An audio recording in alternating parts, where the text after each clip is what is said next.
नेपालको इतिहास अब हामीले अध्ययन गर्दैछौँ भने ओके नेपालको इतिहास हामीले अध्ययन गर्दैछौँ भने नेपालको इतिहासलाई म यहाँ गोलो घेरामा राख्छु। यो भने के त भन्दा नेपालको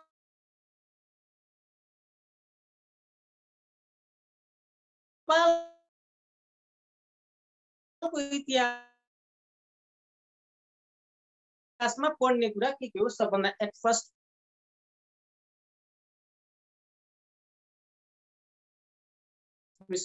फाइन्ड आउट हैन भन्ने कुरा म यहाँ दिँदैछु अधिकार छ। अब नेपालको इतिहासमा अलि सानो बनाउँछु म किनकि मेरो बाध्यता छ। नेपालको इतिहासमा सबभन्दा पहिला हामीले पहिलो भनेर पढ्ने हो। हेर्नुस् पहिलो भनेर पढ्ने हो। पहिलो के पहिलो त भन्दाखेरि नेपालको इतिहासमा लेखिएको पहिलो पुस्तक। यो पुस्तक लेखेपछि के हुन्छ नेपालको इतिहासको पहिलो पुस्तक कुन हो भन्ने कुरा आउँछ। त्यसपछि नेपालको पहिलो अभिलेख कुन हो भन्ने कुरा आउँछ। अभिलेख भन्ने कुरा हो। कसको पालामा कुन अभिलेखलाई चाहिँ नेपालको इतिहासको पहिलो अभिलेख भनिन्छ भनेर भन्ने हो। अर्को भनेको पहिलो पुस्तक पहिलो अभिलेख अनि त्यसपछि अर्को पुस्तक अभिलेख पछि यो नेपाल भन्ने शब्द चाहिँ कहाँ युज भएको त प्रयोग भएको ठाउँ सबभन्दा पहिला प्रयोग भएको ठाउँ कुन ठाउँमा प्रयोग भएको थियो त भन्नेलाई नै प्रयोग भएको ठाउँ भनेर मैले भन्छु। यहाँ अलिक कन्जेस्टेड ठाउँ पनि हुनसक्छ तपाईहरुले पढाउने बेलामा नै अलिकति हेर्नु होला बुझ्नु होला। यहाँ अलिकति ब्लोर यतापट्टि साइडमा ब्लोर आउँछ भनेर चाहिँ पहिला पनि मैले पढाउँदाखेरि भन्नुभएको थियो। यसलाई अलिकति तपाईले पढाउँदै ध्यान दिनु होला है। त्यसलाई मिलाउने प्रयास त मैले गरि नै रहेको छु। नेपालको इतिहासको पहिलो पुस्तक कुन हो अभिलेख कुन हो प्रयोग भएको ठाउँ कुन हो भनेर हामीले पढ्छौँ। त्यसपछि नेपालको इतिहासमा अर्को के पढ्छौँ भने युग पढ्छौँ। अहिले एकछिनमा लेख्छु म यहाँ युग पढ्छौँ। युगमा पक्कै पनि युग चारवटा छ चारवटा युग छ हैन। यसलाई पनि गोलो घेरा गर्दा नि हुन्छ तपाईलाई केही फरक पर्दैन। युग छ युगलाई चारवटा युग छ। अब यहाँ सत्ययुग मा के भनिन्थ्यो हैन त्रेता युगमा के भनिन्थ्यो द्वापर युगमा के भनिन्थ्यो र कलियुगमा के भनिन्छ। नेपालको नाम छ क्या नेपालको नाममा सत्ययुगमा आफ्नो नाम छ अनि त्यसपछि त्रेता युगमा आफ्नो नाम छ। कहिलेकाहीँ यो सोधिराखेको छ नेपाललाई सत्ययुगमा के भनिन्थ्यो भनेर सोधिरहेको छ त्रेता युगमा के भनिन्छ भनेर सोधिरहेको थियो। त्यस कारणले गर्दा हामीले यसलाई एकै ठाउँमा एकत्रित गरेर पढ्न सक्नुपर्छ।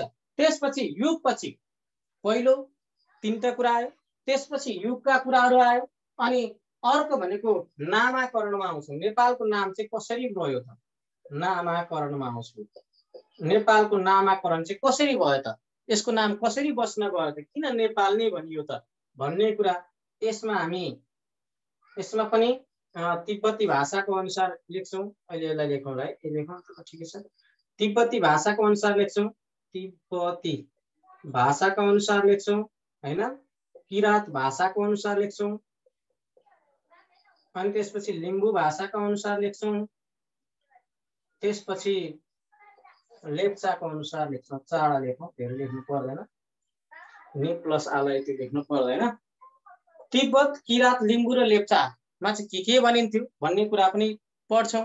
त्यसपछि अर्को भनेको वर्गीकरण गर्नु पर्यो। नेपालको इतिहासलाई कसरी बाँडेको छ त वर्गीकरण गर्नु पर्यो। अर्को भने नेपालको इतिहासको वर्गीकरण गर्नु पर्यो। नेपालको इतिहासलाई कसरी बाँडेको छ त भन्ने कुरा कुन कुन कालमा बाँडिएको छ भन्ने कुरा हो। यसलाई तीनटा कालमा बाँड्न सकिन्छ हैन। प्राचीन युग भनेको प्राचीन काल तपाईहरुको अड्छ कि अड्दैन मेरो चाहिँ अट्न अलि गाह्रो पर्छ। मध्यकाललाई हामी मल्लकाल पनि भन्छौँ हैन। अनि आधुनिक काल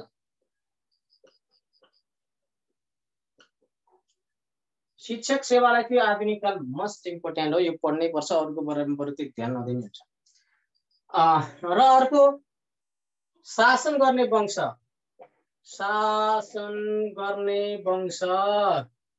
यो नेपालको इतिहासमा चाहिँ नेपालमा चाहिँ कुन वंशले चाहिँ यो आधुनिक काल लास्टको अन्तिमको आधुनिक काल हो है। शासन गर्ने वंश नेपालको इतिहासमा चाहिँ कुन कुन वंशले शासन गरे भन्नु नै शासन गर्ने वंश हो। यहाँ अट्दैन, त्यसकारण मैले यो सबै सिद्धाएर फेरि यसलाई लेख्छु। तपाईहरुले फिगर बनाएर लेख्न सक्नुहुन्छ, तपाईहरुको लामो 2 पेज जोडेर नि लेख्न सक्नुहुन्छ। मेरो यहाँ जोडाउन मिल्दैन है, त्यसले गर्दाखेरि मैले अहिले यहाँ यति छोडे। तपाईहरु चाहिँ लेख्नु देखिन भन्नु भएको छ, देखिएन यो यहाँ मैले देखिरहेको छु। फेरि यहाँ हेर्दाखेरि ठ्याक्कै फोटोमा आधुनिक काल हो यो है। फेरि पनि आउँछु म यो श्रृङ्खलामा त्यहाँ लेख्नै बाँकी छ, फेरि पनि आउँछु। टेन्सन नलिनु होला, मात्र मैले यो गरेको छु। अनि त्यसमा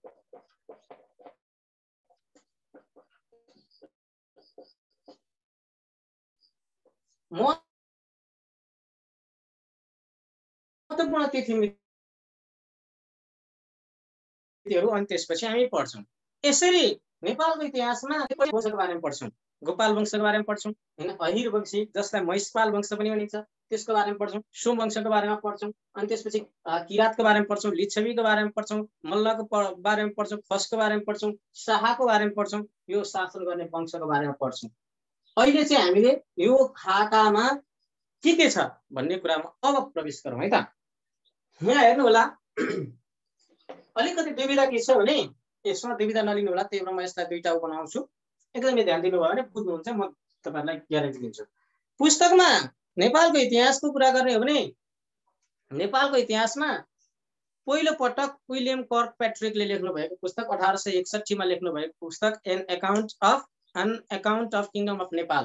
त्यसमा चाहिँ नेपालको आर्थिक, सामाजिक, भौतिक, सैनिक सबै पक्षको विश्लेषण गरेर लेखेको पुस्तक थियो विलियम कर्कप्याट्रिकले लेख्नु भएको an account of kingdom of Nepal भन्ने। तर पछि 1909 सन् 1909 भनेको 1966 मा विक्रम सम्वतमा पद्मजंग, जंगबहादुरका छोरा पद्मजंगले लेखेको लाइफ अफ सर महाराज जंगबहादुर नै नेपालको इतिहासको पहिलो पुस्तक मानिन्छ त्यसलाई। र 2022 मा लेखेको बाबुराम आचार्यद्वारा लेखेको नेपालको संक्षिप्त वृत्तान्त भन्ने पुस्तक, त्यसमा चाहिँ नेपालको सबै कुरा छ भनेर भनिन्छ। त्यो चाहिँ पुस्तक अहिले पनि भेटिन्छ भनिएको छ है, त्यसको बारेमा लेख्छु म यहाँनिर है त। अब पुस्तकमा दुईटा लेखेँ मैले यहाँ, अलि सानो भाषा होला सम्भवतः तपाईलाई बुझ्न अलि कठिन भाषा जस्तो लागिरहेको छ मलाई। ठाउँ अलि सानो भयो है।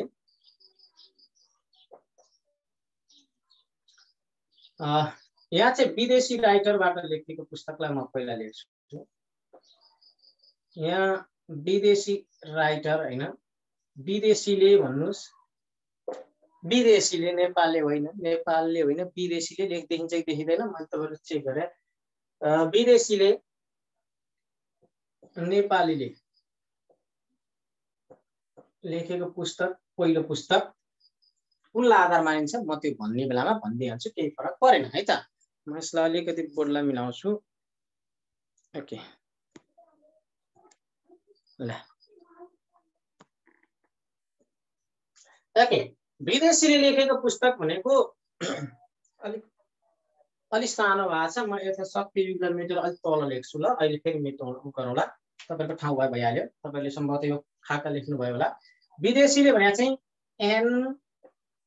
NACCOUNT account of kingdom of Nepal, kingdom of Nepal भन्ने पुस्तक हो। यो पुस्तक सन् 1861 मा विलियम कर्क भन्ने व्यक्तिले लेख्नु भएको हो। विलियम कर्क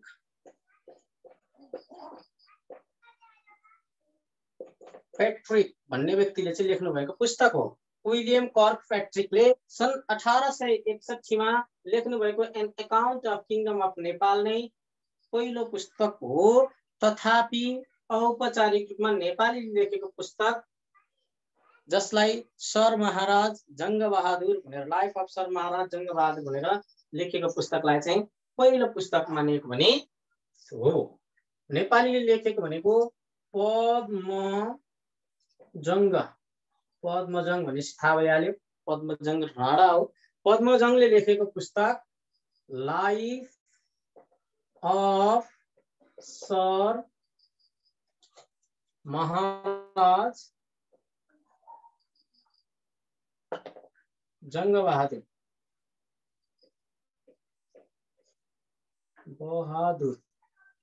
यो पुस्तक लाइफ अफ सर महाराज जङ्गबहादुर कस्तो कस्तो देखियो कि है, यहाँ अट्टै हट्यो किन हो किन हजुर कस्तो हटेको थियो, यो अलिक ठुलो बनाइदिए जस्तो लाग्यो। यो चाहिँ अहिले अभिलेख अहिले पछि लेखौँला है। सन् 1909 मा लेख्नु भएको भनेर भनिएको छ। र तपाईले के याद गर्नुहोस् भने यो पुस्तकलाई लाइफ अफ सर महाराज जङ्गबहादुर भन्ने पुस्तकलाई चाहिँ नेपालको इतिहासको पहिलो पुस्तक भनेर मानिएको छ। यो बुझ्नु होला है। कहिले विदेशीबाट लेखेको पनि सुन्न सक्छ, यो कसले लेख्या भनेर सोध्छ, an account of kingdom of Nepal कहिले लेखेको वा कसले लेखेको भनेर पनि सुन्न सक्छ। त्यसकारण त्यसको लागि चाहिँ हामी चाहिन्छ विलियम कर्कपेट्रीको बारेमा त्यही गरौँ है त। यो बुझ्नु भयो। पहिलो पुस्तकमा मात्रै लेख्यौँ हामीले, यसलाई क्लियर पाराले लेख्नुहोस् त। त्यसपछि म यहाँ अभिलेख लेख्छु, अब लेखिरहनै पाइएन। मान्य छैन, अब मानिँदैन भने होइन, हामीले मान्ने होइन, मान्ने आधार छन्, विभिन्न किसिमका मान्यता दिने नेपाल सरकार हो। अब उसले मान्यता दिनु पर्यो, त्यस कारणले गर्दा मान्यता नदिएको कारणले मान्यता छैन। यसलाई नै नेपालको पहिलो पुस्तक भनेर भनिएको छ है। ओके, म यतिलाई मेटेर म यहाँ अभिलेखमा लेख्छु है त। यतिलाई मात्रै मेट्दा मेरो लगभग पुग्छ नै। के गर्ने, अलिकति सानो अस्ति पुगेको थिएँ, अलिकति पुगेन है। अभिलेख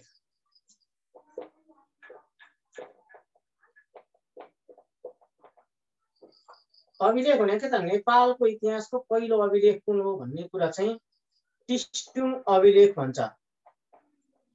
टिस्टुङ अभिलेख हो यो। टिस्टुङ अभिलेख चाहिँ वसन्त देवको पालामा पत्ता लागेको हो। वसन्त देवको पालाको टिस्टुङ अभिलेख जुन 569 मा पत्ता लागेको थियो।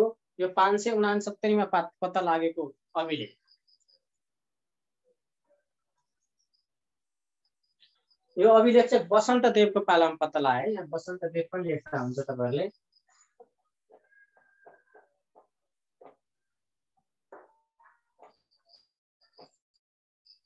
वसन्त देव लेख्दा नि हुन्छ।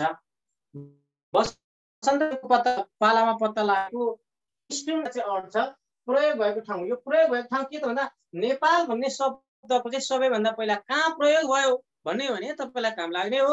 नेपाल भन्ने शब्दको पहिलो प्रयोग भएको भनेको अथर्ववेदमा हो। 4 वेद मध्ये एउटा वेद अथर्ववेद।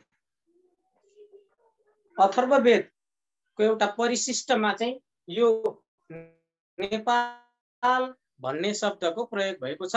त्यही भएर प्रयोग भएको ठाउँ भन्यो भने अथर्ववेद भनेर तपाईहरुले भन्नुपर्छ। नेपाल भन्ने शब्दको प्रयोग सबभन्दा पहिला कहाँ भयो भन्यो भने अथर्ववेदमा भन्नु होला है त। यो भर्खर 3टा मात्रै सिद्धिया मेरो, धेरै सिद्धिया छैन। अब अर्को तपाईहरुले एकै ठाउँमा लेख्नु भयो भने तपाईलाई चित्र बन्छ। यो चित्र जब बन्छ तपाईहरुलाई नेभर फर्गेट, बिर्सिदैन भन्ने मलाई लाग्छ है त। ओके, यो बुझ्नु होला। नेपाल भन्ने शब्दको सबभन्दा पहिला कहाँ प्रयोग भयो? अथर्ववेदको एउटा परिशिष्टमा त्यसको प्रयोग भएको थियो हैन। अब युगमा सत्ययुगमा नेपाललाई के भनिन्थ्यो? त्रेता युगमा के भनिन्थ्यो? द्वापर युगमा के भनिन्थ्यो? कलियुगमा? सत्ययुगमा सबैले आछ सत्यावती। त्रेताको हेर्नुस् त, यो त्रेता र द्वापरमा मान्छे कन्फ्युज भइरहन्छन्। त्रेताको चाहिँ यहाँ के छ? त छ। त्रेताको पछाडि के छ? ता छ। ता छ भने तबाटै सुरु भएको छ, तपोवन। त्रेताको त त छ नि त पछाडि, त्यही तबाट सुरु गरिदिनुस्, तपोवन भइहाल्छ। अनि त्यसपछि द्वापर युगमा मुक्ति सोपान भन्छ। यसको अर्को फर्मुला सिकाउँछु म। मुक्ति सोपान भन्छ भने यो कलियुगमा हिमवत खण्ड भन्छ। हिमवत खण्ड वा नेपाल भन्ने हो यो कलियुगमा चाहिँ हैन। हिमवत खण्ड वा नेपाल भन्ने अब यो कलियुगमा छ। यसरी नेपालको युग अनुसारको नाम सत्ययुगमा सत्यावती स बढै छ, सत्य सत्य युगलाई वती गरिदिनु, सत्यवती भइहाल्यो। त्यसपछि त्रेताको पछाडि त छ, तपोवनबाट गरिदिनुहोस्। द्वापरको मुक्ति सोपान, द्वापरले मुक्ति पायो भनिदिनुहोस्। कलियुगमा चाहिँ नेपाल वा हिमवत खण्ड भनिन्थ्यो भनेर भन्नुभयो भने त्यो तपाईँको सही जवाफ हुन्छ। यसलाई शतमुही भनेर भन्दा नि हुन्छ। एकैपल्ट भन्नुपर्छ भने सत्य, त्रेता, द्वापर र कलिलाई शतमुही भनेर भन्दा नि हुन्छ। शतमुने भने पनि भन्दा हुन्छ है। तपाईले चाडा एकै ठाउँमा राखेर अध्ययन गर्दा राम्रो हुन्छ। नामाकरणमा आउँछु म। मलाई यदि अनुमति दिनुभयो भने म यसलाई मेटेर म नामाकरणलाई यहाँ लेख्छु। अलिक बुझिन्छ कि भन्ने लाग्छ मलाई। यसलाई लेख्नुहोस् न त है त। ओके,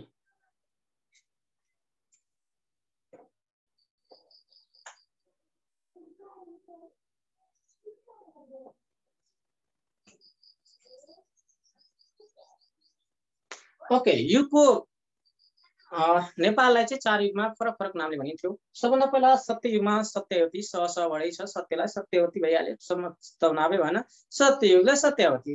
त्यसपछि त्रेताको पछाडि त छ भने तपोभूमबाट सुरु भयो। त्रेताको ता छ नि त लास्टमा हैन, त्रेताको तबाट तपोवन भइहाल्यो।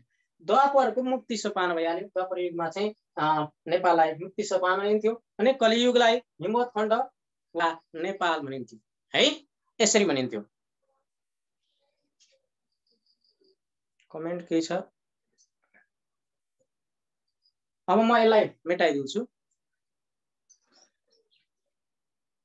राम्रो देखिया छैन भन्नुभएको रहेछ। ओके, म हट्दिएँ है त। अब देखिया है कि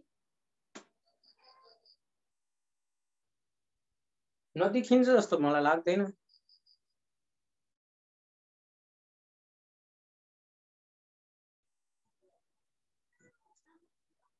ओके, अब नामाकरणमा आउँछु म। आज अलि यसलाई ठुलो बनाइसकेर अलि हटिदिन्छु। म हट्छु।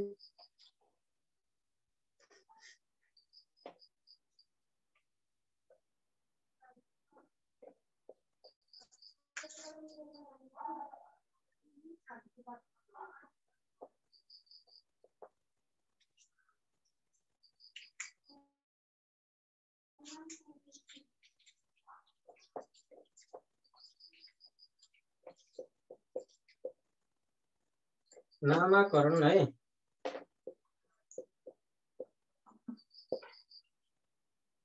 नामाकरण नेपाल भन्ने शब्दको चाहिँ नामाकरण कसरी भयो भन्ने कुरा सबभन्दा पहिला या तिब्बती भाषा,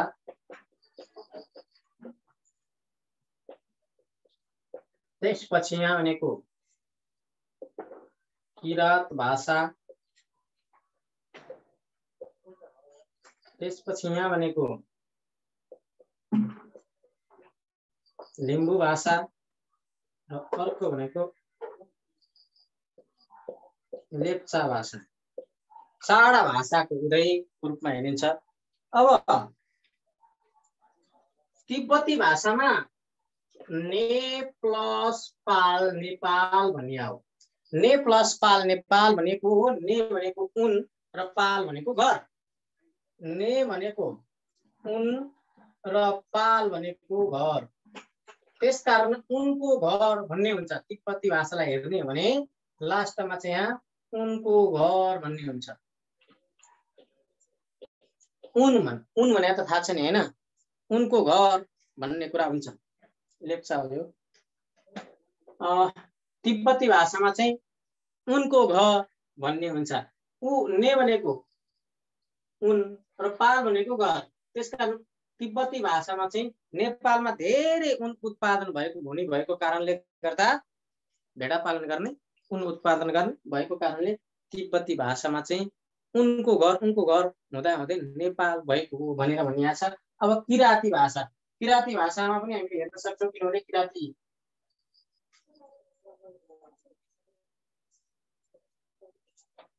पनि महत्त्वपूर्ण छ। अब किराती भाषामा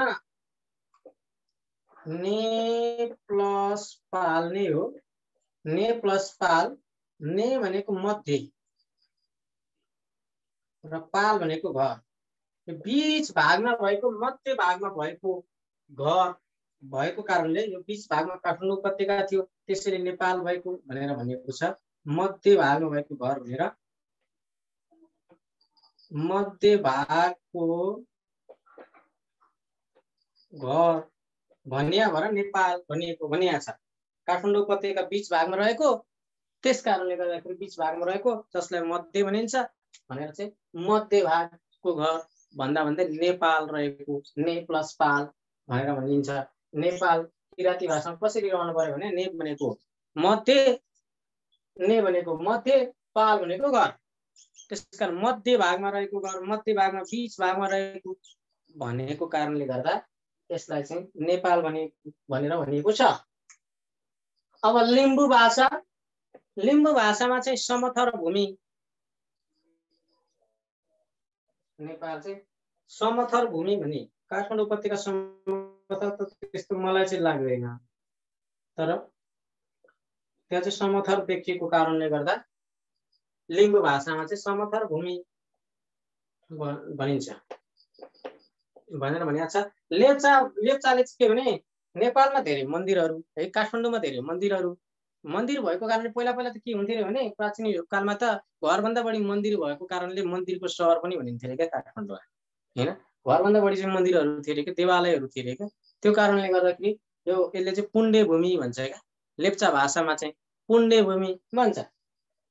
नेपालको नाम चाहिँ त्यसरी रह्यो भन्छ।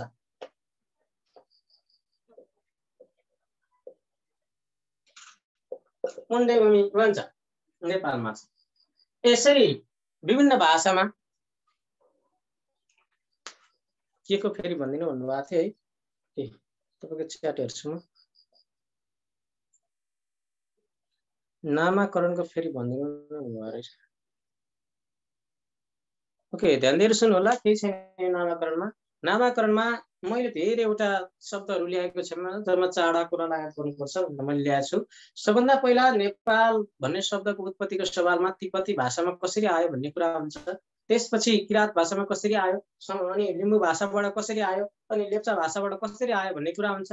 जस अन्तर्गत तिब्बती भाषामा नेपाललाई ने प्लस पाल, नेपाल, ने भनेको उन, उन भनेर थाहा छैन हैन, उन भोत्ला भनौँ के भन्ने हो त्यसलाई, उन र पाल भनेको घर, उनको घर, धेरै भेडा बाख्रा पाल्ने है, अनि त्यहाँबाट उन उत्पादन गर्ने भएको कारणले उनको घरलाई चाहिँ उन भनेको ने, पाल भनेको घर भने पाल, त्यही भएर नेपाल रहन गएको भनेर भनिएको छ।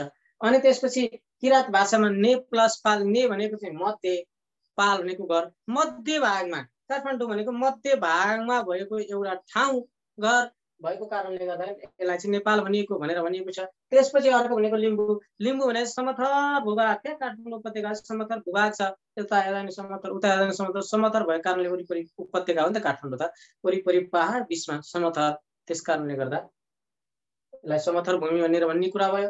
त्यसपछि लेप्चा, लेप्चाले चाहिँ पुण्य भूमि, पहिला चाहिँ घरभन्दा बढी मन्दिर थियो रे क्या, देवालयहरू थिए रे, त्यस कारणले गर्दा काठमाडौँ अहिले पनि मन्दिरहरूको सहर नै भन्ने नै हो। र त्यो पुण्य भूमि, त्यहाँ गयो भने चाहिँ पुण्य कमाइन्छ भनेर भनिने कारणले पुण्य भूमि पनि भनिन्छ भनेर भनिन्छ यसलाई है। अङ्ग्रेज हुन् विलियम कर्कपेट्रिक, अङ्ग्रेज भनेपछि बेलायत। वर्गीकरणमा जान्छु म, यसलाई अलिक ठुलो बनाउँछु म, यसलाई यही नै हो भन्न चाहिँ यसलाई अलिक ठुलो बनाउँछु म है त, तपाईँले बुझ्नु पर्यो नि त।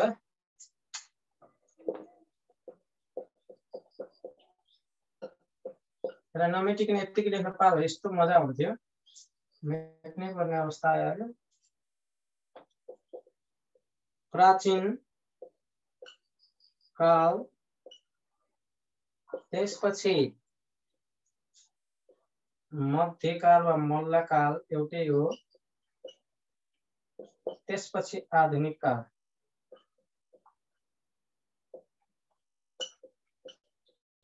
यसरी आउँछ। प्राचीन काल भनेको नेपाल सम्बत सुरु हुनु बेलासम्मको, नेपाल सम्बत सुरु हुँदा अगाडिको भनौँ 935 सम्मको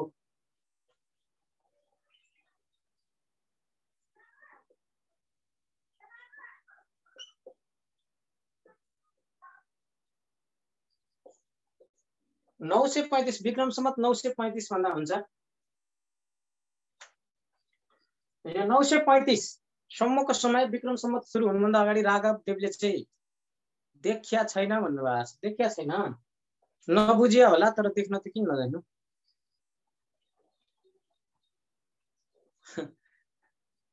त्यो त नदेखिने भन्ने त जस्तो लाग्दैन मलाई। प्राचीन काल के छ देखिया छैन, एक दुई जनाको देखिया छैन भन्नुभएको, तर यहाँ त ठीक छ, क्लियर छ त। ठीक छ सर, त्यो चाहिँ सही कुरा हो। बेला बेला ब्लोर हुन्छ, त्यो चाहिँ सही कुरा हो के त। एक दुई जनाको भयो भने त्यो तपाईहरुको नेटमा नि प्रब्लम हुन सक्छ है। हुन्छ सर, ल धन्यवाद सर। अब हेर्नु होला, यता चाहिँ ब्लर देखिन्छ, यता देखिँदैन है। मैले किनभने धेरै पटक पढाउँदा यताबाट चाहिँ ब्लर देखियो भनेर आएको छ। अब हेर्नुहोस् प्राचीन काल। प्राचीन कालमा 935 सम्मको समय हो। प्राचीन काल भनेको नेपाल सम्वत सुरु हुनुभन्दा अगाडि 936 मा राघव देवले नेपाल सम्वत सुरुवात गर्नुभएको हो। नेपाल सम्वत सुरुवात हुनुभन्दा अगाडि प्राचीन कालको अवस्थालाई प्राचीन काल 935 सम्मको अवधिलाई भनेर भन्छ। त्यसपछि यो मध्यकाल, यो प्राचीन कालमा त्यति धेरै ठुलो इतिहासहरू पाइँदैन। हामी यसकै बारेमा पनि पढ्छौँ पछि। यो कहिलेसम्म भनेर हामीले एउटा खाका मात्रै बनाऊ है। मध्यकाल 936 देखि नेपाल सम्वत सुरु भएदेखि 936 देखि नेपाल एकीकरण पूर्वको भनौँ, एकीकरण काठमाडौँ विजेता हुनुभन्दा अगाडिको 925 सम्मको अवधि।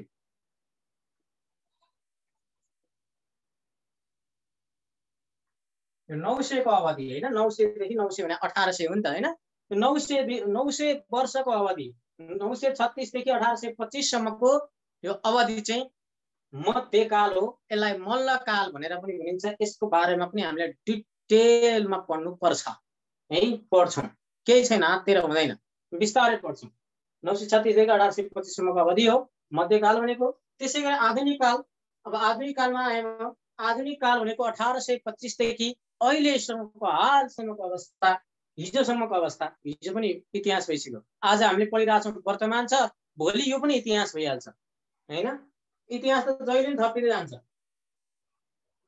1826 पछिको हालसम्मको अवधि।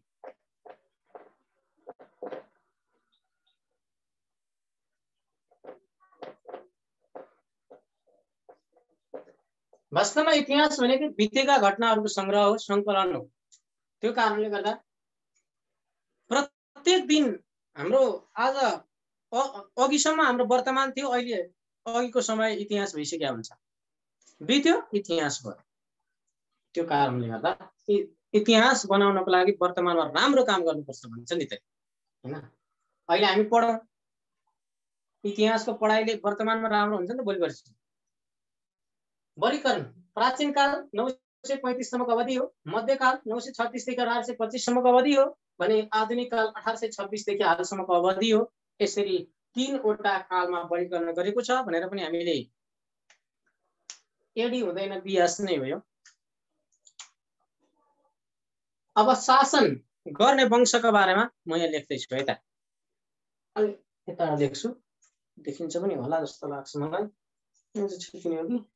शासन गर्ने वंश नेपालको इतिहासमा पहिलो शासन गर्ने वंश भनेको गोपाल वंश हो। गाई पाल्ने वंश गुप्त वंश पनि भनिन्छ। 8 जनाले 521 वर्ष शासन गरे भनेर पनि भनिन्छ। यसको बारेमा डिटेलमा अहिले पढ्छौँ। गोपाल वंश, त्यसपछि अहिर वंश भन्छ, जसलाई हामी महिषपाल वंश पनि भन्छौँ, नजुकिनु होला। अहिर वंश र महिषपाल वंश एउटै हो। कहिलेकाहीँ फेरि हामी अहिर पढे महिषपाल त पढेकै छैन भनिदिन्छन्, अनि तनाव हुन्छ हैन।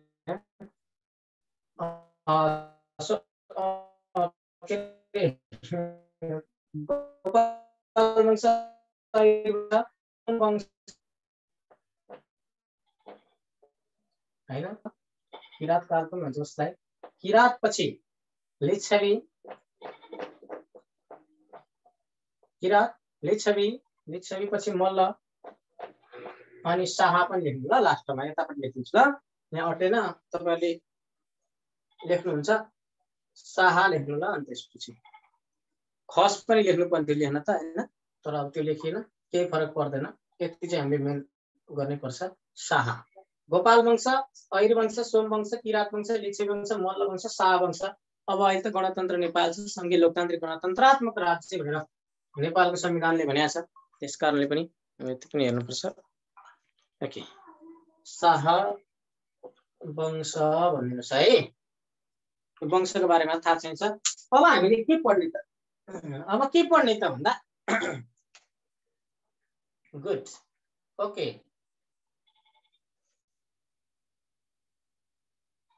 अब राणा कालको बारेमा चाहिँ मल्ल उसमै पढ्छौँ हामीले, राणा काल पनि हो, सही भन्नुभयो।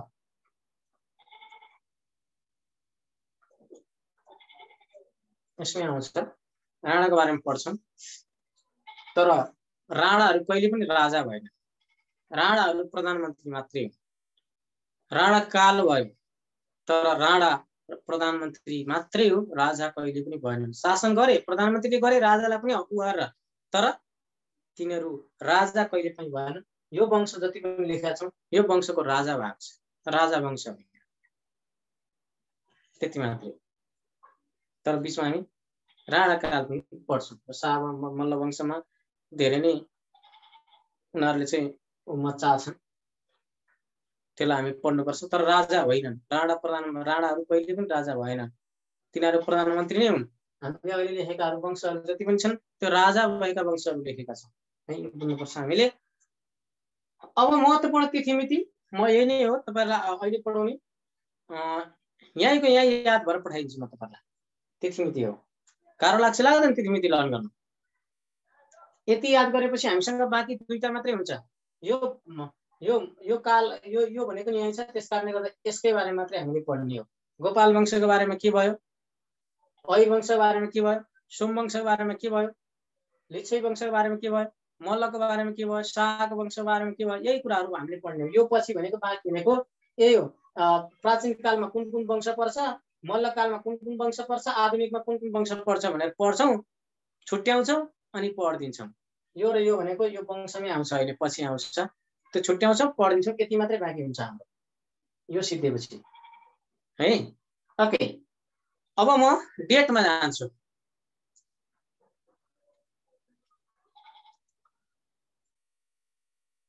मेट्दिउँ, लेख्नुहोस्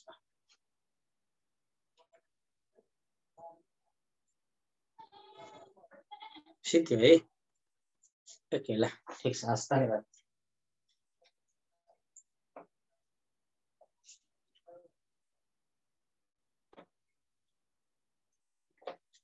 अब हाम्रो यहाँ बाँकी के छ, महत्त्वपूर्ण तिथिमिति हो नि होइन, के लेख्नु भएको थियो, यत्रो हेर्दै मेट्दै गर्नु पर्यो, नछुट्यो। ल हेर्नुहोस्, अब महत्त्वपूर्ण तिथिमितिहरू कसरी लर्न गर्ने त? तिथिमिति भनेपछि ज्वरो आउँछ, त्यसकै कारणले छोड्या हुन्छ है लोकसेवा पढ्नलाई, त्यो कारणले गर्दाखेरि तिथिमितिकै बारेमा पढाउँ न, के भयो, इतिहासमै आउँछ, यही विषयवस्तु पढाउनु पर्यो, जस्तो पढाउनै पर्यो होइन। महत्त्वपूर्ण तिथिमितिहरूलाई कसरी पढ्ने हेर्नुहोस् त।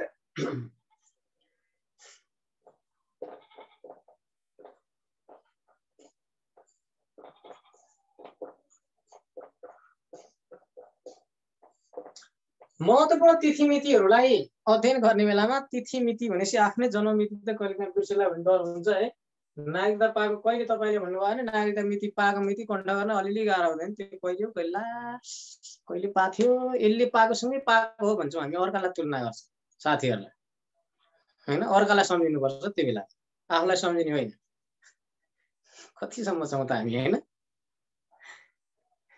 यसलाई अब नेपालको इतिहासमा त अघि हामीले पढिहाल्यौँ, प्राचीन कालका इतिहास डेट पनि पर्छन्, मध्यकालका पनि छन्, आधुनिक कालका पनि पर्छन्। भनेपछि यसलाई के गर्नुहोस् भने 3 भागमा बाँडेर अध्ययन गर्नुहोस्। एरेन्जमेन्ट नै हो यो भनेको महत्त्वपूर्ण कुरा। हामीले एउटा के गर्नुहोस् भने 936 देखि 1779 सम्मको डेटलाई एक ठाउँमा राखेर पढ्नुहोस्, महत्त्वपूर्ण डेटहरूलाई। अहिले म राखिदिन्छु, म तपाईँलाई पढाउँछु, यो लेख्नुहोस्, केही छैन। 936 देखि 1779 सम्मको डेटलाई एक ठाउँमा राख्नु, एकैचोटि सबै पढ्छौँ नि हामी, माइन्डले क्याच गर्न सक्दैन। अलिअलि टुक्रा टुक्रा टुक्रा टुक्रा टुक्रा पार्नुहोस् त। पढ्न त अहिले नै पढ्ने हो सबै, तर टुक्रा पारेर पढ्नुहोस् त, तपाईँलाई कति याद हुन्छ, एकैछिनमा याद हुन्छ। टुक्रा पार्नुहोस्, त्यस्तै गर्नुहोस्। अनि समसामयिकको डेटहरू नि अध्ययन गर्नलाई म तपाईँलाई केही कुराहरू आइडियाहरू दिन्छु। पक्कै पनि सजिलो पक्कै हुन्छ, यो मेरो कन्फिडेन्स हो तपाईँलाई सजिलो हुन्छ भन्ने। अर्को अब 1779 सम्म भयो भनेपछि 1800 देखि 1879 का डेटहरू एक ठाउँमा राख्नुहोस्। अब 1819 मा नजानुहोस्, 1800 मा धेरै छ। यही बेला नेपालको एकीकरण भएको छ। 1801 देखि पुरै विजेता हुँदै हुँदै हुँदै जानुपर्छ। यही बेलामा जङ्गबहादुरको जन्म भएको छ। यही बेलामा भीमसेन थापाको जन्म भएको छ। 1800 मा नेपालको इतिहासका हस्तीहरूको जन्म भएको छ 1800 को लाइनमा। त्यसकारण 1800 देखि 1879 लाई एक ठाउँमा राख्नुहोस्। र अर्को 1900 देखि 1979 सम्मलाई अर्को ठाउँमा राख्नुहोस् हैन। र अर्को अन्तिममा भनेको 2000 देखि अब 2000 अहिलेको सम्म 2072 सम्म भनौँ न, त्योभन्दा पछाडिकोलाई अब हामी समसामयिक नै भन्छौँ। अब त 75 गर्दा पनि हुन्छ, मैले 72 बनाउने भनेको छु, केही फरक परेन। त्यो एउटा आइडिया नै हो, कलेक्सन नै हो हैन, के चाहिँ भएर। त्यस कारणले गर्दा 936 देखि 1779 सम्म, 1800 देखि 1879 सम्म, 1900 देखि 1979 सम्म गर्नुपर्छ है। यसरी चाहिँ गर्नुपर्छ। बाहिरको आवाज डिस्टर्ब भएको छ, के डिस्टर्ब भएको छ तपाईहरुलाई भन्नुस् त? डिस्टर्बेन्स छ भने भन्नुस् त। डिस्टर्बेन्सले हामीले पढ्न सक्दैनौँ, म त्यसलाई मिलाउन प्रयास गर्छु। ओके, ठीक छ। महत्त्वपूर्ण तिथिमितिमा के गर्नुस् भने 936 देखि 1779 सम्म एउटामा राख्नुस्। त्यसपछि 1800 देखि 1879 सम्म अर्कोमा राख्नुस्। 1900 देखि 1979, 2000 देखि 2072 भनेपछि हामीलाई जम्मा 4 किसिमले पढ्नु पर्यो डेटलाई। 4 किसिमले पढ्नुस्। के भने मैले 4 ठाउँमा राखेर पढ्नुस् भनेर भने। यसलाई लेख्नुस् त। अब म यसको बारेमा पढाउँछु, सबैको बारेमा लेख्नुस्, लेख्नलाई केही छैन। लेख्नुस् त। लेखिसक्नु भएपछि कमेन्ट गर्नुस्।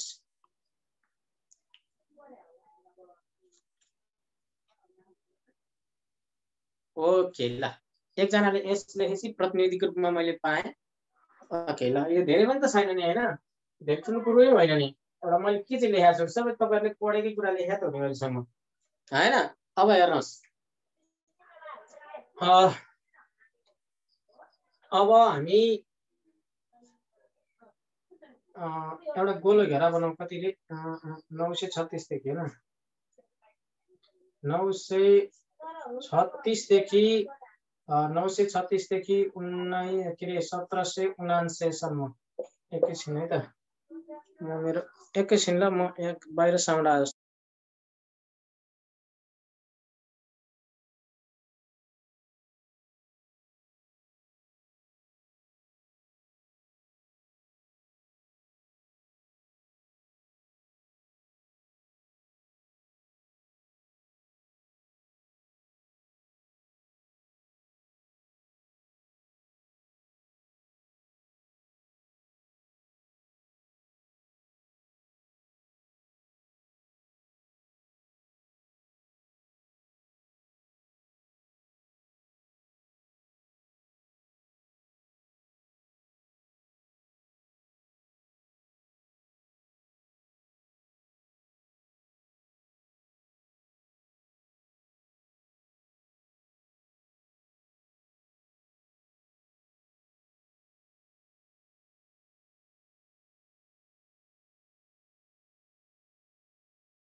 ल हस्, धन्यवाद सर। ओके ल, बडा गाह्रो हुँदैछ हो एकपल्ट म्युट गरेपछि, बडा गाह्रो है।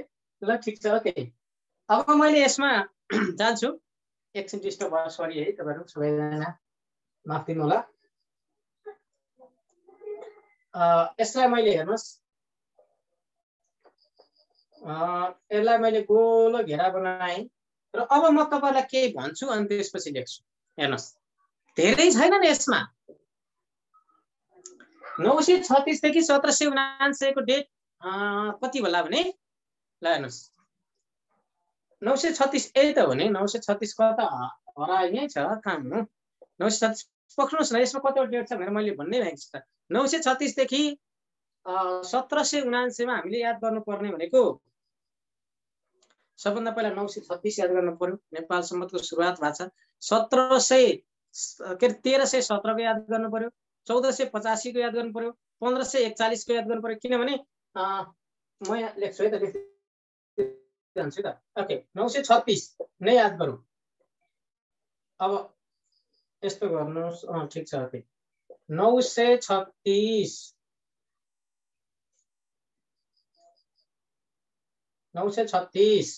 है 1385 1317 गरौँ है 1317 1485 1541 उपत्यका विभाजन भयो 1616 गोर्खा राज्यको स्थापना भयो 1693 कृष्ण मन्दिरको स्थापना भयो त्यसपछि 1693 1727 को नि गरौँ 1727 रानी पोखरी भन्यो 1779 पृथ्वीनारायण शाह जन्मे 1779 पृथ्वीनारायण शाह राज्याभिषेक गरे। यतिवटा डेटहरु हामीले याद गर्नु पर्यो। अब 936 1317 1485 यो अलिकति यो चाहिँ अलि यस्तै गरी याद गर्नुपर्छ अर्कोमा अलि सजिलो हुन्छ।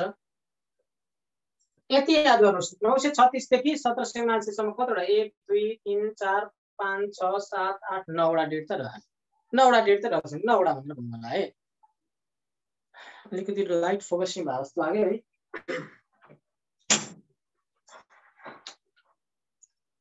भयो कि ओके 936 1317 1485 936 मा नेपाल सम्बन्धको सुरुवात भएको हैन 936 मा नेपाल सम्बन्धको सुरुवात नेपाल सम्बन्धको सुरुवात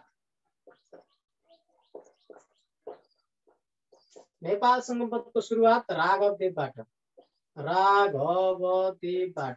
हैन। अब त्यसपछि अब 1317 मा अरणीको चिन गएको 1310 पनि भेटिन्छ अन्त 1317 मा अरणीको चिन प्रस्थान अरणीको चिन प्रस्थान अरणीको चिन कहिले गयो 1317 मा 1310 पनि भेटिन्छ धेरैवटा बुकहरुमा तर 17 भनेर याद गर्नुपर्छ। 1485 मा एच मल्लको शासन सुरु भयो। अब एच मल्लको शासन सुरु 1485 मा एच मल्ल चाहिँ राजा भएका हुन् भन्ने कुरा हो। अनि 1541 मा एच मल्लको पाला पछाडी नै काठमाडौँ विभाजन भएको। त्यसकारण तपाईहरुलाई यदि कसैले सोध्छ भने अन्तिम मल्ल राजा भनेको को हो भनेर सोध्छ भने त्यस्तो अवस्थामा यहाँ काम लाग्छ। मल्ल राजा अन्तिम दुई किसिमले हुन्छ। एउटा एकीकृत मल्ल राजा अन्तिम मल्ल राजा। एकीकृत अन्तिम मल्ल राजा भने एच मल्ल हुन्। एच मल्लसम्म उपत्यका विभाजन भएको थिएन एउटै ठाउँमा शासन भइराखेको थियो। अनि एच मल्ल पछि शासन पछि 1541 मा आइसकेपछि उपत्यका विभाजन भएपछि काठमाडौँका अन्तिम मल्ल राजा पाटनका अन्तिम मल्ल राजा काठमाडौँका अन्तिम मल्ल राजा भन्न थालियो। नत्र भनेदेखि उपत्यका भरि सबैमा एउटै थियो। त्यही भएर एकीकृत अन्तिम मल्ल राजा भयो भने एच मल्ल भन्नुपर्छ। एच मल्ल नै एकीकृत मल्ल राजाका अन्तिम मल्ल राजा हुन्। जयप्रकाश मल्लहरु त काठमाडौँका हुन् है यो बुझ्नुपर्छ। अब उपत्यका विभाजन भयो यहाँ 1541 मा उपत्यका विभाजन भयो। उपत्यका विभाजन गरेको कहिले कहिले उपत्यका विभाजन भयो भन्दाखेरि 1541 मा एच मल्लको शासन पछाडी उपत्यका विभाजन गरेर राजा सबैलाई हुनु पर्यो राजा गरे राज्य गरे। अब 1616 मा गोर्खा राज्यको स्थापना भएको लिग दौडबाट गोर्खा राज्य राज्यको स्थापना भएको। यो गोर्खा राज्यको स्थापना भएपछि द्रव्यशाह पहिलो राजा भए, पहिलो गोर्खाका राजा।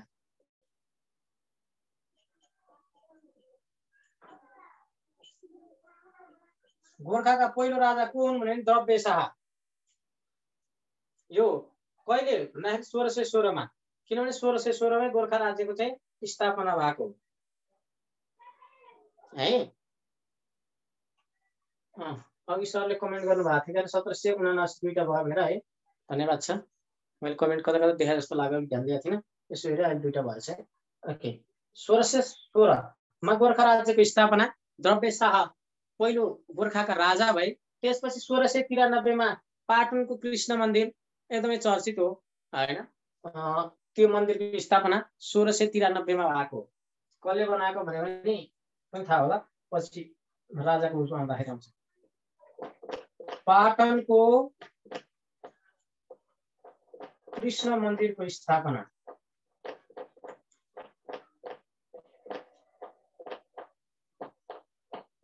कहिले भन्दाखेरि 1693 मा।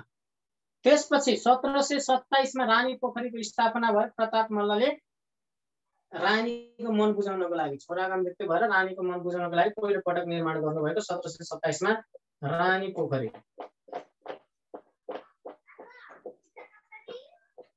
रानी पोखरीको निर्माण भएको 1727 मा। त्यसपछि 1779 मा पृथ्वीनारायण शाह जन्मिनु हो। पृथ्वीनारायण शाह को जन्म भएको छ 1779 मा। 1779 हो है, यो तपाईले सच्चै हाल्नु होला। अघि दुईटा एउटै भा रहेछ, 79 भा रहेछ, 79 गर्नु होला।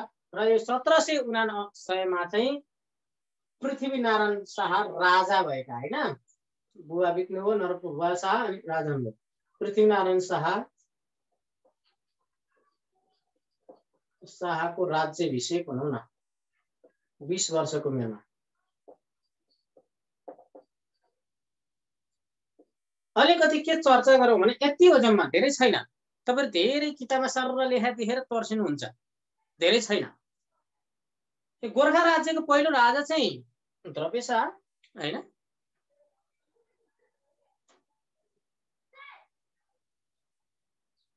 यो तपाईलाई 1860 मा आएपछि अलिकति तपाईहरुले नेपाल सम्बन्धको सुरुवात के विक्रम सम्बन्धको सुरुवात 1860 मा आएको मात्रै थियो हैन। त्यो बेलासम्म यहाँ 936 के रे 1317 भनेरै भन्छ, विक्रम सम्बन्धै भन्छ यसलाई। अब सुरुवात चाहिँ पछि गरे आऊ, पछि भएको 1860 देखि विक्रम सम्बन्ध लेख्न थालिदिया हो। तर त्योभन्दा अगाडिका डेटहरुमा पनि सबैमा विक्रम सम्बन्ध नै पाइने भएको कारणले गर्दाखेरि हामीले त्यो भन्नुपर्छ। नेपाल सम्बन्ध पनि 936 मा आएपछि मात्र सुरुवात भएको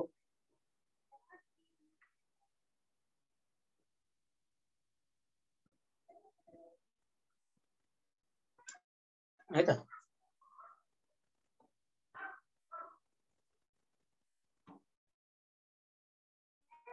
अब यसमा 1485 हो, 85 85 है, एचएम मल्ल 85 हो। मैले दिएको मात्रै, तपाईले बुकहरुमा हेर्न सक्नुहुन्छ नि त हैन। तपाईले यसरी याद गर्नुस् भने अब बुकमा छँदै छ के भएर। मैले चाहिँ के भने यसमा चाहिँ मेन डेटहरु यो चाहिँ कम्तिमा छुटाउनु भएन है। यसमा कति रहेछ भने अब यसरी याद गर्नुस्, म यतिकै भन्छु। 936 पहिला डेट भन्नुस्, पहिला 936 1317 1485 1541 हैन, 1541 1616 1693 1779 1779 भनेर भन्नुस्। अब के भयो त 936 मा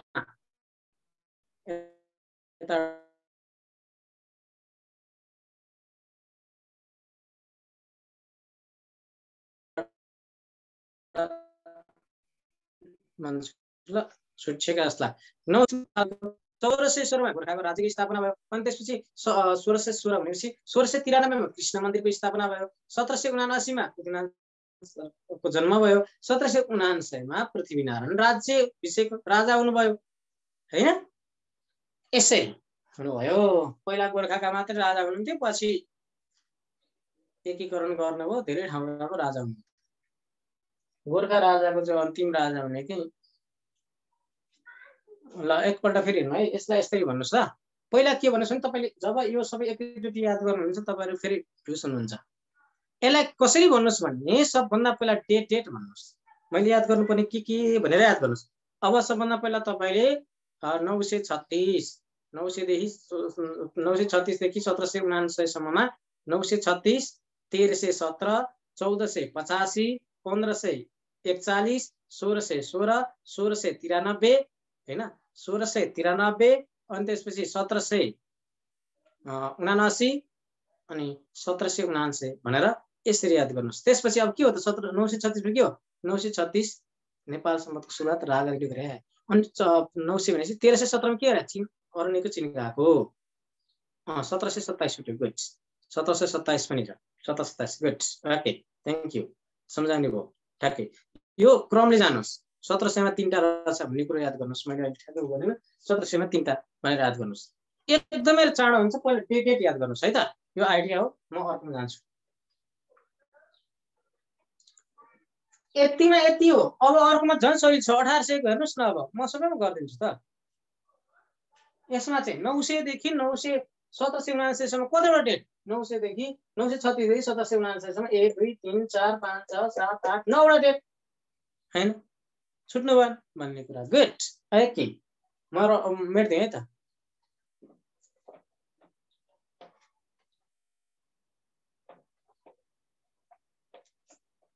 अब अर्को पहिला डेट भन्नुस् डेटै भन्नुस्।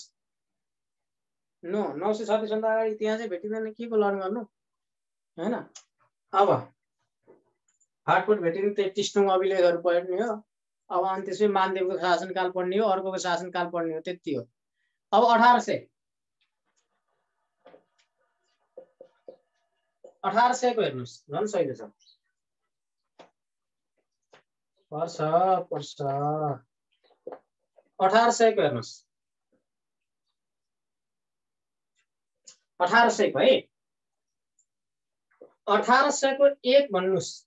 यो 1 भने के हुन्छ 1801 हो। 25 भन्नुस् 1825 हो। 26 भन्नुस् 1826 हो। 1 25 26 यो झन् सहिले भयो 1801 1825 1826 हो नि त यो भने त। अनि 1831 पृथ्वीनारायण शाह सिलिङ फर्किनु हो।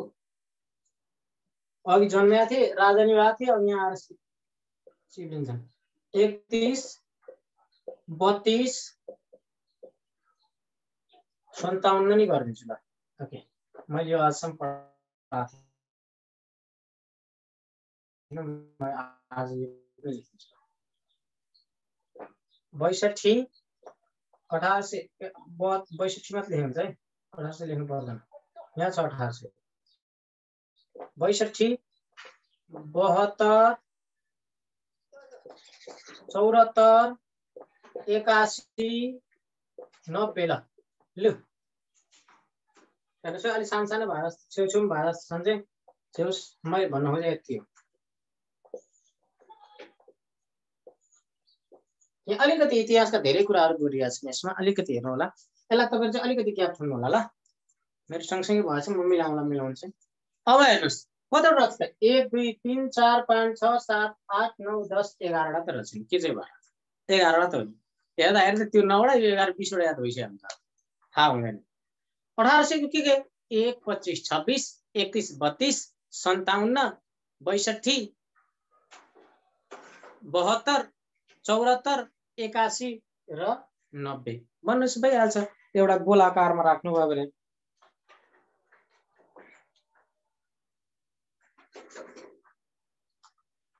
अब 1801 मा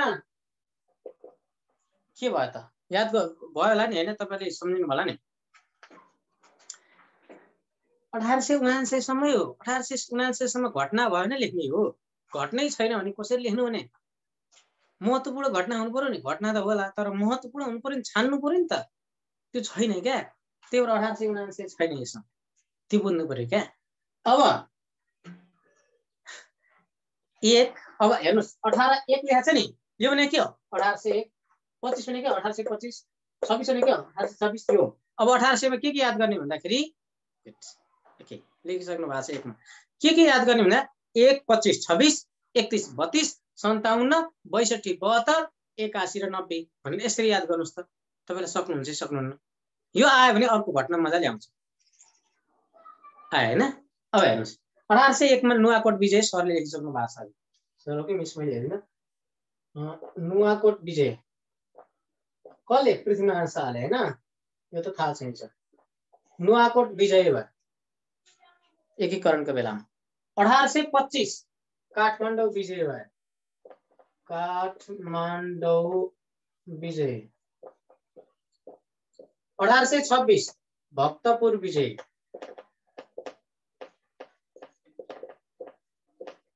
एकीकरणको बेलामा काठमाडौँ कहिले विजय भयो 1825 मा असोजमा हैन अनि 1826 मङ्सिरमा भक्तपुर विजय भयो भक्तपुर अहिले यो मात्रै पछाडिको तपाईले हेर्दै गएपछि पहिला यो हैन यो अलि प्युरिफाई गर्दाखेरि 1800 मा छैन एकदम प्युरिफाई मात्रै गरेको छ यसमा ध्यान दिनु होला 1831 मा पृथ्वीनारायण शाहको मृत्यु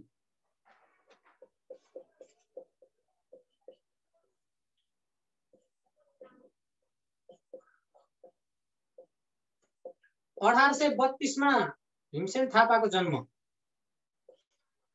भीमसेन थापाको जन्म भीमसेन थापा नेपालको पहिलो प्रधानमन्त्रीको रूपमा राखिएको छ त्यही भएर भीमसेन थापा लेखिया हो 1857 मा नेपालमा त्रयी शासन नेपालमा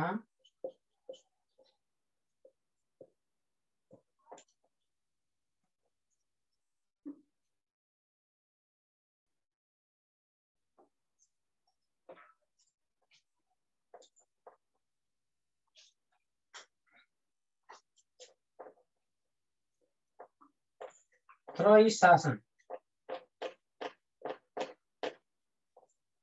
भएको तीनजनाले एकैपटक शासन गरे एउटाले पाटनमा आएर म राजा भने अर्कोले काठमाडौँमा भने सुवर्ण प्रभाले अनि गिरवाडी विक्रम शाहले काठमाडौँ होइन दामोदर पाण्डेको सहयोगमा चाहिँ काठमाडौँबाट नुवाकोट राजधानी सारेको छ गिरवाडी विक्रम शाहले 1857 मा 1862 62 हरण सुन्नु भयो होला 62 हरण नेपालको उसमा भूगोलमा पढ्ने कुरा छ नि यहाँ अलिकति 62 हरण 62 हरण भनेको बाहुनलाई दिएको कुश वीरता अन्तर्गत दिएको जमिन फिर्ता गरेको हो क्या 62 हरण बाहुनबाट चाहिँ फिर्ता 1872 मा सुगौली सन्धि यो विक्रम सम्वतको हो यो 1816 हो सुगौली सन्धि यो विक्रम सम्वतमा छ सबै यो डेटहरु विक्रम सम्वतमा हो सुगौली सन्धि 1872 मा भएको नेपाली डेट अनुसार इंग्लिश डेट अनुसार 1816 मार्च 3 मा भएको है 1874 मा जंगबहादुर जन्मियो जंगबहादुरको जन्म 1874 मा 1881 मा भीमसेन थापाले धरहरा निर्माण गरे धरहरा निर्माण भीमसेन थापाले धरहरा पहिला कहिले निर्माण गरे भीमसेन स्तम्भ कहिले राखे भने 1881 मा निर्माण गरे है याद गर्नु होला 1890 मा नेपालमा पहिलो ठुलो भूकम्प गएको 1990 मा महाभूकम्प 1890 मा ठुलो भूकम्प 7.6 रेक्टरको गएको छ 1890 मा 1990 मा 8.4 रेक्टरको गएको छ यो पनि बुझ्नुपर्छ नेपालमा सरले उल्टो लेखे भन्नाले फेरि होइन ठुलो भूकम्प 7.6 रेक्टरको यो ठुलो भूकम्प 7 देखि 8 सम्मको ठुलो भन्छ 8 भन्दा माथिकोलाई महा भन्छ 8.4 रेक्टरको 1990 मा गएको त्योभन्दा 100 वर्ष अगाडि 1890 मा नै गएको छ 2090 मा जानियो कि बाँकी नै छ हेर्नुस् 1890 मा चाहिँ ठुलो भूकम्प गएको थियो 7.6 रेक्टरको यति याद गरिदिनुस्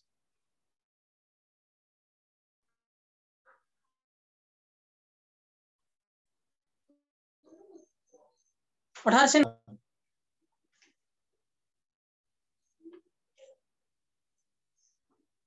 यो है यति त छ नि के छ र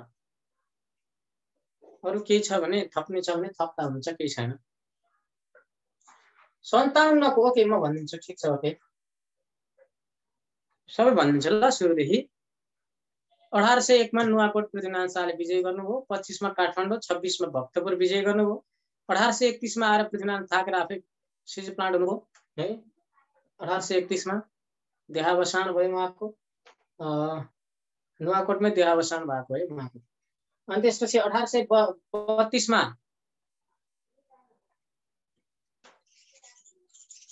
छ किन हुनु पठाएर स्वीकृतिको पनि 1825 मै हो। अनि भीमसेन थापाको जन्म भयो। भीमसेन थापालाई नेपालको पहिलो प्रधानमन्त्री पनि भनिन्छ। 1857 मा नेपालमा त्रयी शासन चल्यो। रणबहादुर शाहले काशी जानुभएको थियो शोकमा, अनि काशी गएर आइसकेपछि उहाँले चाहिँ 1857 मा म पाटनको राजा भनेर घोषणा गरेर बस्नुभयो। त्यो बेला काठमाडौँमा सुवर्ण प्रभा हुनुहुन्थ्यो। सुवर्ण प्रभाले म काठमाडौँमा चाहिँ म शासन गर्छु भनेर उहाँ काठमाडौँको शासक हुनुभयो। अनि त्यसपछि त्यही बेला विक्रम शाहले दामोदर पाण्डेको सहयोगमा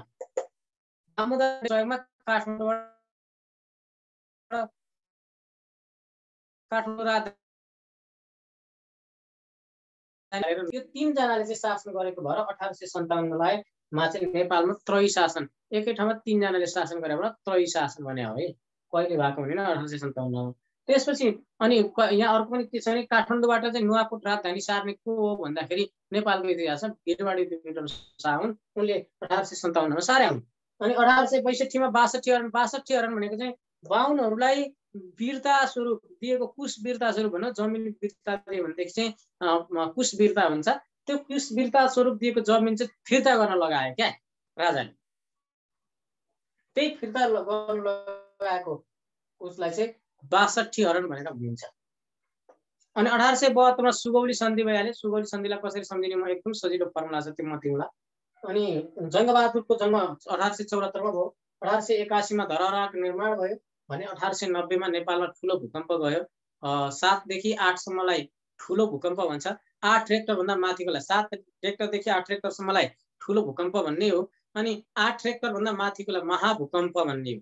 1890 मा ठुलो भूकम्प गएको हो, तर 1990 मा चाहिँ महाभूकम्प गएको हो भनेर भन्नुस्। डेट यसरी गर्नुस् 1, 25, 26, 31, 32 हैन।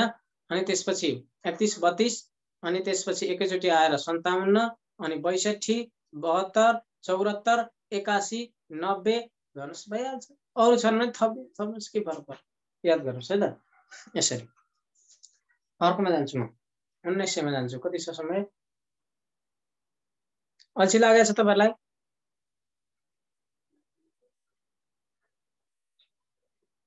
ओके, मेट्दा हुन्छ है। यसो गर्नुस् है। 1 भनेको चाहिँ 1801 हो, 25 भने 1825 हो। कस्तो लागेको छ, बुझिया छ कि छैन? लेख्नुस् त।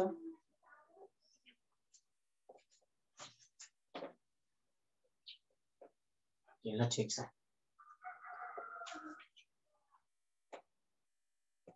धेरै भिडियोहरु यदि मेरो बारेमा जान्न चाहनुहुन्छ भने लोकसेवा गन्तव्य युट्युब च्यानल छ, त्यहाँबाट पनि तपाईहरुले हेर्न सक्नुहुन्छ। यो भिडियोहरु मैले राखेको छु, धेरै भिडियोहरु। अब अर्को 1900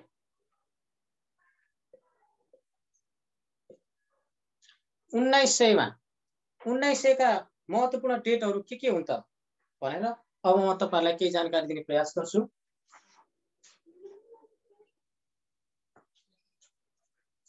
1900 मा पनि 1800 जस्तै हो। धेरै त्यस्ता डेटहरु, एकदमै जिगजागका डेटहरु यसमा पनि छैन। सबभन्दा पहिला कुन डेट हो भनेर नै हामीले बुझ्ने हो। त्यसपछि मात्रै के भन्ने कुरा हामीले अध्ययन गर्नुपर्ने हो। अब 1900 मा सबभन्दा पहिला 1903 मा जाउँ। 3 मा जाउँ। 3 मा दुईटा घटना भएको छ हैन। 1903 मा एउटा यहाँ घटना भएको छ। कोत पर्व र भण्डारखाल पर्व भएको छ। के लेख्नु हो?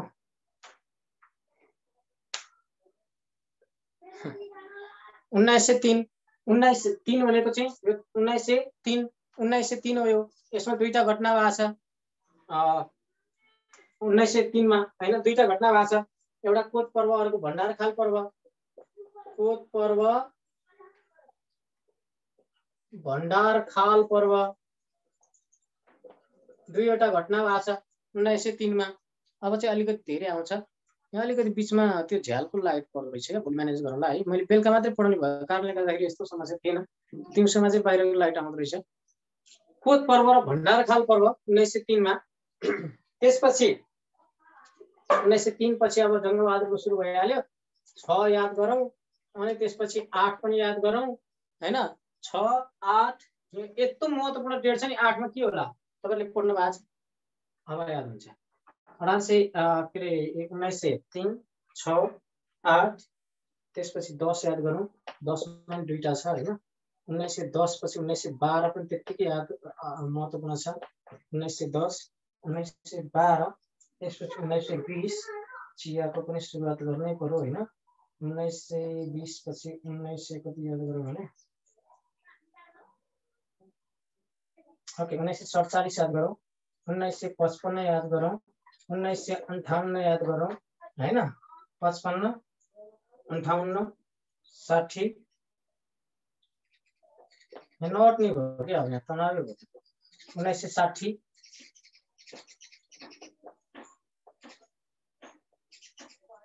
नहीं 1960 पछि त्रिचन्द्रको के गरौँ है त।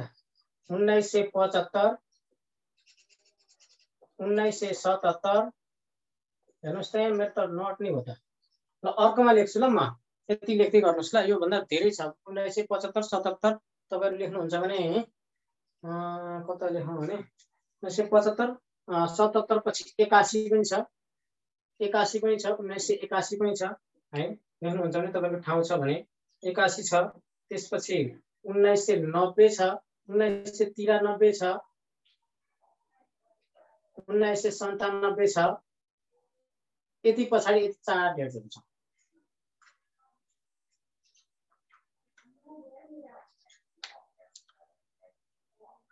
लगातार यस्तै लेख्नु भन्दा यो चित्रमा हुन्छ भनेर मात्रै मैले यसरी लेख्दिए हो। यो चित्रमा भयो भने अलि सजिलो हुन्छ भनेर मात्रै हो। चित्रमा भएर मात्रै मैले यसरी लेखे हो। यहाँ अलिकति नोट चाहिँ प्राविधिक कारणले म यो सानो बनाएँ, यहाँ अलिकति उच्च इस्टिमेट अलि कम भयो। नत्र भने यो तपाईले यसरी लेख्नुहुन्छ भने तपाईलाई याद चाँडो भइहाल्छ भनेर मात्रै यसरी लेखेको हो। 77 पछि 81 1977 1981 अनि 1990 अनि त्यसपछि 93 97। मैले तपाईलाई डेट वाइज नै लेख्न सक्थे, केही फरक पर्थेन। त्यो लगातार लेख्न कुनै मलाई समस्या भएर होइन, त्यो झन् सजिलो हुन्थ्यो। तर यसरी याद गर्नुभयो भने तपाईलाई अलिकति याद हुन्छ भनेर मात्रै हो क्या। त्यो अलि होला मलाई बनाउन अलि गाह्रो भयो होला आफ्नो ठाउँमा छ, तथापि तपाईले बनाइसकेपछि त सजिलो छ त। 58 60 75 77 81 90 93 97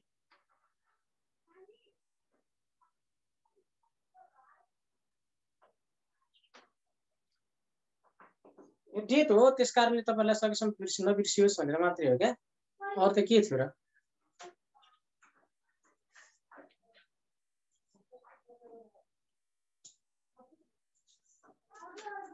ओके हैन, बरु मिलाउला, मिलेर गरौँला, लेखौँला, के फरक पर्छ हैन। कोत पर्व र भण्डार खाल पर्व। अब यो के भयो हेर्नुस्, 3 भने के हो 1903 हो। 1903 मा दुईटा घटना भएर छ, एउटा कोत पर्व भएर छ, अर्को भण्डार खाल पर्व भएर छ। एउटा कोत पर्व, अर्को भण्डार खाल पर्व। यो कोत पर्व कहिले भएको छ भन्दा असोज 2 गते। असोज 2 गते। राजा सुरेन्द्रको दुईवटा श्रीमती हुनाले गर्दा नै कोत पर्व भएको हुन्छ। कोत पर्व असोज 2 गते, यसको बारेमा पछि भनौँला। आफ्नै छोरोलाई चाहिँ राजा बनाउनु पर्छ भन्ने ढुकीले गर्दा भएको पर्व हो यो। अर्को भण्डार खाल पर्व, यो चाहिँ बिख खुवाउनु खोजेर हो। भण्डार खाल पर्व कार्तिक 12 गते एउटै सालको। र भण्डार खाल पर्व पछि नै जङ्गबहादुर चाहिँ शक्तिशाली भए। कोत पर्वमा त हर्ला खुर्लुक 400 जना मार्दिहाले, काट्दिहाले, त्यहाँनेरि हतियार सहित गएको थिए। भण्डार खाल पर्वमा झन् विष खुवाउन लागेको के अरे जङ्गबहादुरले विजय त्यो पण्डितबाट थाहा पाइहाले। थाहा पाइसकेपछि उसले झन् समार गरिदिइहाले अनि चर्चामा आयो कोत पर्व भण्डारखाल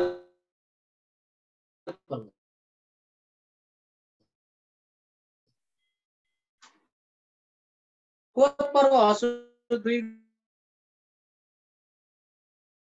गते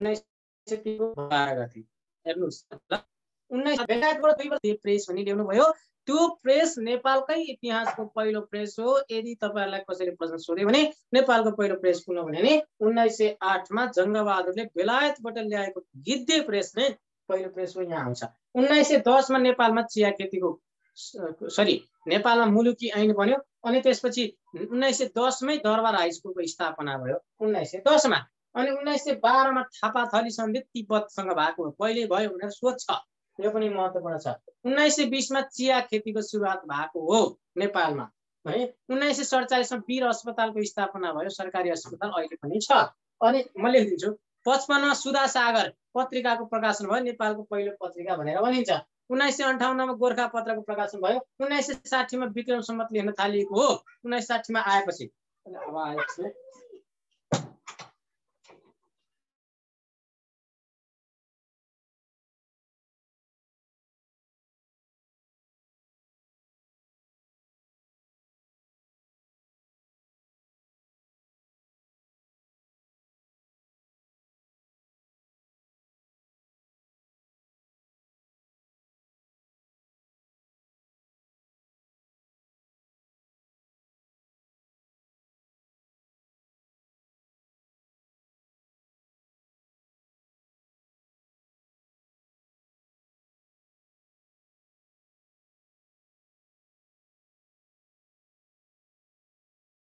बत्ती गयो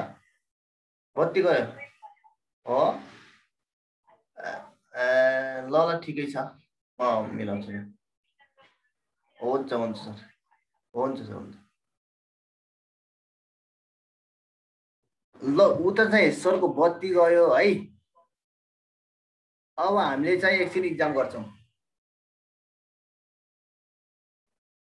ओके नि तयार हुनुहुन्छ है अब मैले एउटा एक्जाम गराउँछु है त अब उता बत्तीको एक्जाम गर्छौं है त हामीले अब है ल म स्क्रिन शेयर गर्छु यहाँबाट 1 देखि 25 सम्म तपाईले आफ्नो कपीमा लेख्नुस् त अश्विन कुमार थापा जी पहिला यता उसमा कल गर्नु त तपाई पहिलोचोटी हुनुहुन्छ है भाइबरमा जोडिनु भयो भने यो भाइबर नम्बरमा जोडिनुस् त सबैजना अनि त्यसपछि मैले एक्जामको र नोट चाहिँ पीडीएफ मा पठाउँछु तपाईहरुलाई है अनि 1 देखि 25 सम्म लेख्नुस् कपीमा अनि मैले एक्जाम शेयर गर्छु त्यहाँबाट तपाईहरुले आफ्नो कपीमा चाहिँ आन्सर लाउने है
ओके ग्रुपमा जोइन गराइदिन्छु साउन्ड आएन नबोले उसकै आउँदैन नि त है ल मैले अब शेयर गर्छु एउटा एक्जाम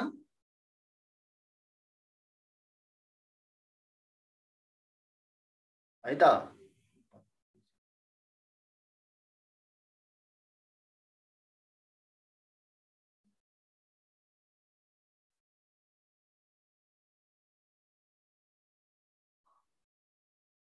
ओके अब तयार हुनुहोस् है त। 9:34 भयो। 9:50 चाहिँ यो चाहिँ अफ हुन्छ है तपाईँको टाइम इक्जामको। ओके देखिएको छ कि छैन हेर्नुहोस् त। देखिएको छ?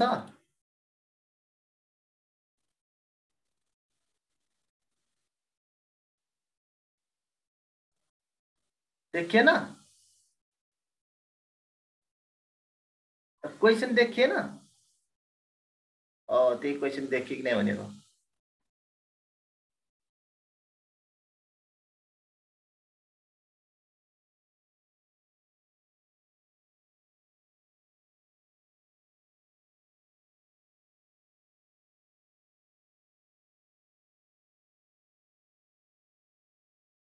यो अब एकदेखि तपाईँहरूले 1देखि 25 सम्म आफ्नो कपीमा नम्बर लेख्ने। त्यसपछि जस्तो नेपालको पहिलो कारागार केन्द्रीय कारागारको स्थापना कहिले भएको हो चाहिँ थोरै मिला छैन क्वेसन। यसको चाहिँ ए बी सी डी कुन उत्तर हो जुन आफूलाई सही लाग्छ त्यो लेख्ने हो है त। क्वेसन त कसरी बुझिन्छ पढेपछि बुझिने हो है त। अकेलो तपाईँहरूको टाइम सुरु भयो है। आफ्नो आफ्नो कपीमा आन्सर टिप्ने हो। यो सार्दै जान्छु है मैले। ठ्याक्क टाइम हेरेर हुन्छ तपाईँहरूले। यो 15 मिनटमा सक्कर पर्ने हो 25वटा क्वेसन।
टोपलाल हसारीजी तपाईँ कुन अर्को ग्रुपमा नि बस्नु भएको थियो क्या?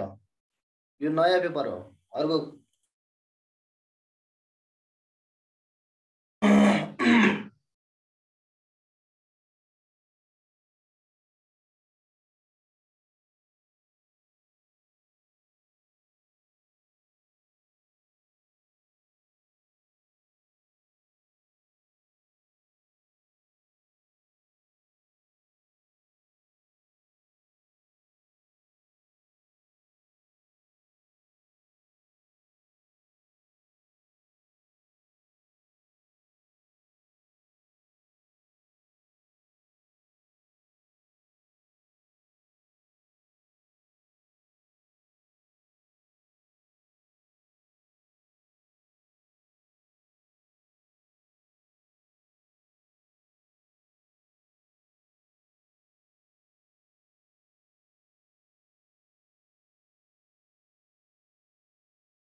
1 मिनेट बाँकी है।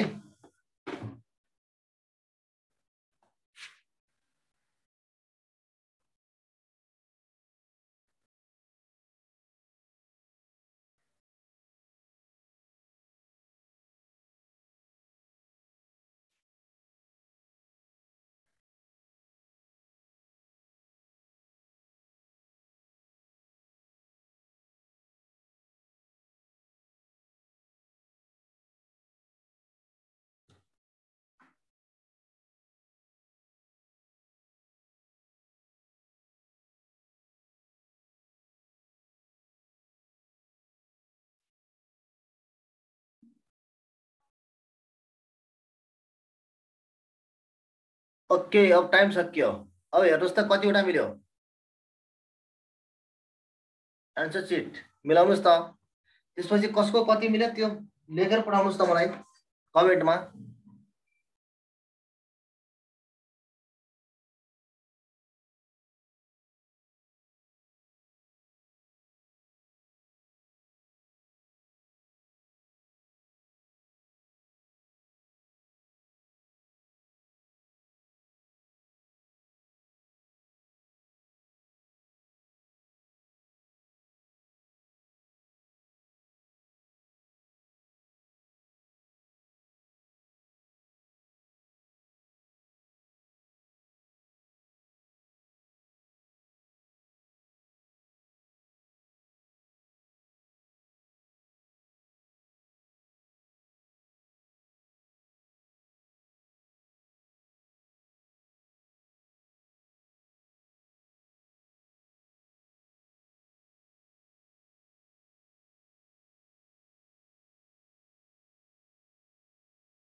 ओके ओके, कतिवटा मिल्यो? 14, 21, ल राम्रो 21, अनि 12, 18, 15, 18, त्यतिकै 58 लेख्नु है फेरि है। ओके 22, ठिक छ। 12, ल ल आज पहिलो दिन नै धेरै हुन्छ 12 मिलाउनु भने त ठिक छ। अब हाम्रो यो क्वेसन चाहिँ तपाईँहरूलाई मैले उसमा पठाइदिन्छु भाइबरमा। आज धेरैजना नयाँ साथीहरू पनि हुनुहुन्छ। आजदेखि नयाँ क्लास सुरु भयो। आइक्यूको हाम्रो जुन 1 हप्ता भएको थियो त्यो चाहिँ तपाईँहरूको लास्टमा हुन्छ। अब न्युमेरिकल तपाईँहरूको लास्टमा हुन्छ है। अनि भोलिदेखि हाम्रो यो आजदेखि भनौँ न 1 हप्ता जति जान्छ क्लास जिकेको। अनि त्यसपछि फेरि हामी आइक्यू पढ्छौँ है। भोलिदेखि सायद हाम्रो दिल्ली सरले भ्याउनुभयो, दिल्ली सरले पढाउनुहुन्छ, नत्र उहाँ सरले उहाँको 3टा क्लास हो सबै जिके मध्येको। अरू सबै जिकेको दिल्ली सरको हुन्छ है क्लास, हाम्रो दिल्ली रमन भण्डारी सरको। यदि भोलि भ्याउनु भयो भने सरले अर्को टपिक सुरु हुन्छ, यो टपिक हुँदैन फेरि, यो टपिक चाहिँ उहाँले नै सकाउनुहुन्छ। यदि दिल्ली सरले भ्याउनु भएन भने अनि उहाँले नै सकाउनुहुन्छ यो टपिक, अनि दिल्ली सर आउनुहुन्छ। अब भोलि दिल्ली सर आउनुभयो भने फेरि तपाईँहरूको नयाँ टपिक नयाँ हुन्छ है त। कसले हो यो पुरै गरेको ल है। होइन उहाँ यस्तो हुन्छ, 2जना सरले हो, उहाँको 3-4वटा क्लास छ। आज न्यू च्याप्टर न्यू सबै फर्स्ट डे हो आज है त। अनि तपाईँहरूले जो जोइन हुनुभएको उसमा चाहिँ एउटा टपिक एउटा सरले नै सक्नुपर्छ। एउटा टपिक एउटा सरले नै सक्ने हो।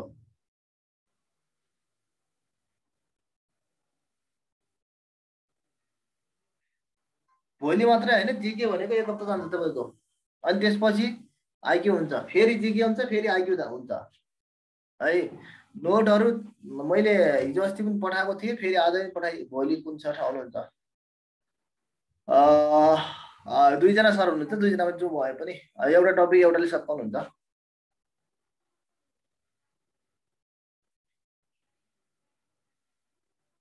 आज यति नै हो क्लास। त्यो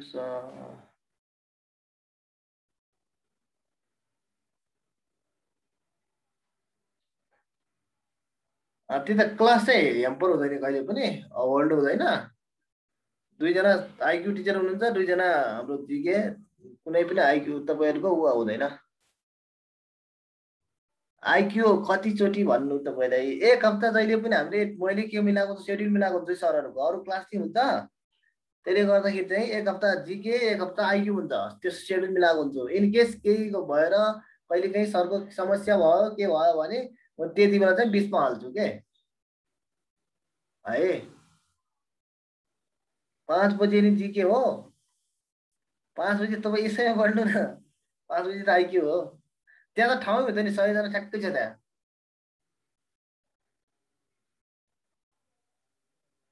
कन्टिन्यू हुन्छ क्लास है। ल अहिले चाहिँ छुट्यौँ है सबैजना। ओहो, बिहान खाना पकाउनुपर्छ। अब फेरि अर्को नयाँ एक हप्तापछि फेरि अर्को नयाँ ग्रुप हुन्छ तपाईँको, 8 बेलुका 8 बजीदेखि नेपालको आए।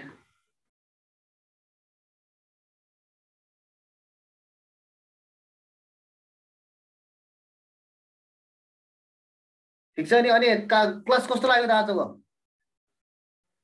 इक्जाममा question okay okay okay okay, IQ नि हुन्छ ओके। आजको क्लास कस्तो लाग्यो त? ओके।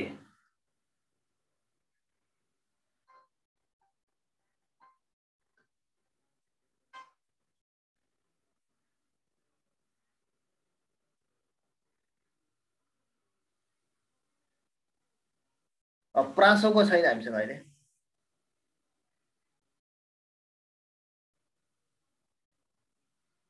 हजुर